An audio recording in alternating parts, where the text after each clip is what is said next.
పరిశ్రమ పెడదాం అనుకున్నా, ప్రభుత్వం ప్రోత్సహిస్తుంది, అనుమతిస్తుంది, అంగీకరిస్తుంది, ప్రారంభిస్తాం. 100 కోట్లు దగ్గర పెట్టుకుని వచ్చిన తర్వాత కరెంట్ డిపార్ట్మెంట్ వాళ్ళు కమిషన్లు, లంచాలు లేకపోతే పని జరగదు.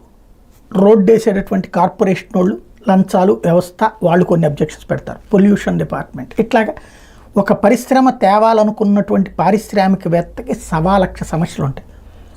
ఇవి పరిష్కరించబడాలంటే ప్రభుత్వం ఒక విధానపరమైనటువంటి ఆలోచన చేయాలి. సమన్వయం ఉండాలి ప్రభుత్వానికి పరిశ్రమలకి మధ్యన.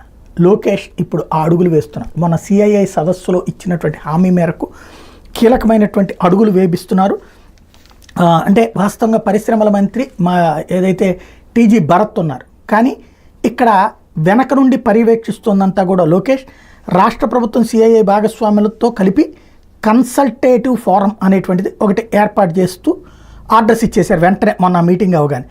దీని ప్రకారం ఇక పైన ఎప్పుడైతే పరిశ్రమలకు సంబంధించిన వాళ్ళకి ప్రాబ్లం వస్తుందో వాళ్ళు ఇమ్మీడియట్గా ఈ ఫార్మ్ని కన్సల్ట్ అయితే ప్రభుత్వంతో వాళ్ళు మాట్లాడి త్వరగా సమస్యలు పరిష్కరిస్తారు. చాలా మంచి ఆలోచన, వేగవంతంగా పరిశ్రమలకు ఉన్నటువంటి అడ్డంకులు తొలగించేటటువంటి చక్కటి అడుగు.